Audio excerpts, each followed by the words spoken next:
آرتابان پس از قتل خشایارشا، پسر بزرگ او یعنی داریوش رو هم در درگیری‌های خونین به قتل رسوند تا مسیر قدرت رو هموار کنه. اما اردشیر، پسر جوان خشایارشا، با هوشیاری به تخت هخامنشی نشست. آرتابان سعی کرد با ادامه توطئه‌ها اردشیر رو تحت نفوذ خودش نگه داره. اما اردشیر که ذکاوت پدرش رو به ارث برده بود، خیانت او رو کشف کرد. در محاکمه سریع، آرتابان و همدستانش به سزای اعمالشون رسیدند و امپراتوری از آشوب نجات یافت.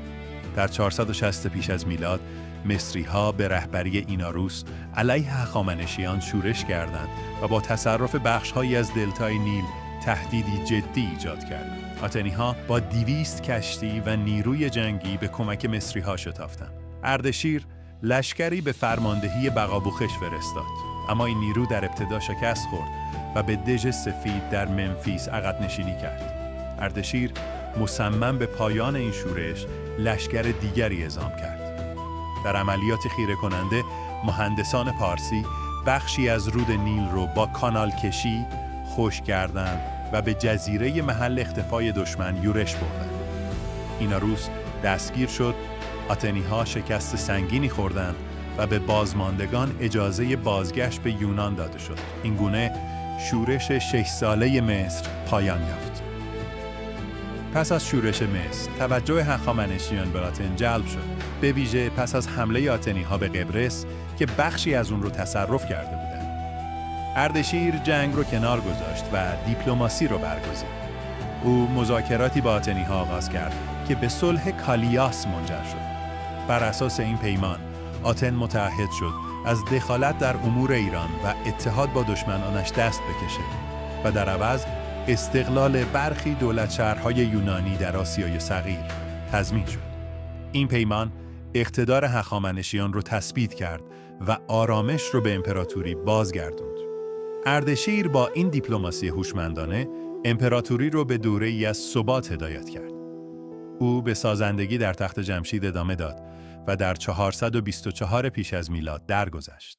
پسرش خشایارشای دوم به تخت نشست، اما پادشاهی او کوتاه بود. سغدیا برادر ناتنی او با توطئه‌ای شوم خشایارشا رو پس از 45 روز کشت و خودش رو پادشاه خوند. اما این پایان ماجرا نبود. پسر دیگر اردشیر با شنیدن خبر قتل برادرش با لشکری از باختر به تخت جمشید اومد. او با حمایت بزرگان پارسی سغدیا رو در 423 پیش از میلاد مجازات کرد و با عنوان داریوش دوم تاجگذاری کرد و آرامش رو به امپراتوری برگردوند. در دوران داریوش دوم، یونانی‌ها درگیر جنگ‌های داخلی فرسایشی به ویژه جنگ پلوپونزی بین آتن و اسپارت بودند.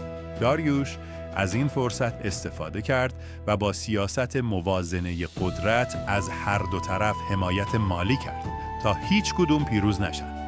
اوج دیپلماسی او در پیمان با اسپارت بود. شهرهای یونانی آسیای صغیر باید به ایران باز می‌گشتند و در عوض ایران از اسپارت‌ها با پول و نیروی نظامی حمایت می‌کرد.